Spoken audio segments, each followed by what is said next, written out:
BBC4 and iPlayer.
This is BBC News. Hello, I'm Victoria Derbyshire. Here are your headlines from the UK and around the world.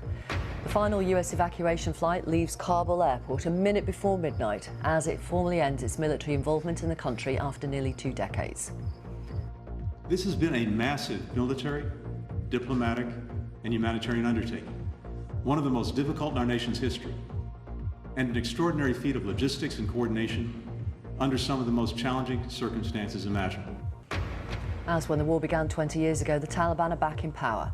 The militant group says the withdrawal is a lesson for the world and future generations. The UK says its immediate priority is getting out those who still want to leave. Continuing safe passage for those, the minority, the small minority, but nonetheless significant number who haven't yet been able to get out, and then dealing with all of the other building blocks to make sure Afghanistan can be more stable moving forward. Let me know this morning how you think the US and the UK handle the departure from Afghanistan. You can send me an email, victoria@bbc.co.uk, or message me on Instagram or Twitter. It's @VicDerbyshire. Also today, Hurricane Ida. Thousands of soldiers and emergency workers are deployed in the US state of Louisiana to help with the rescue operation. Officials say it could take weeks to restore electricity.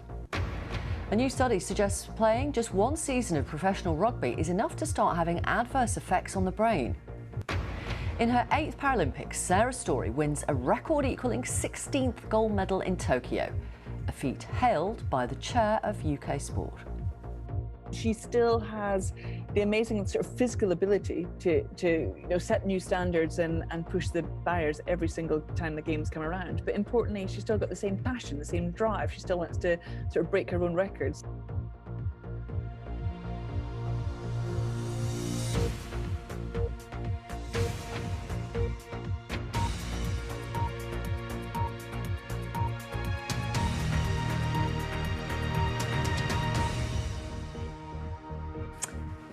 Hello and welcome if you're watching in the UK or around the world.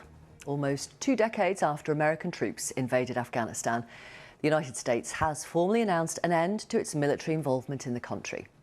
The conflict was the longest in US history and ends as it began, with the Taliban in power.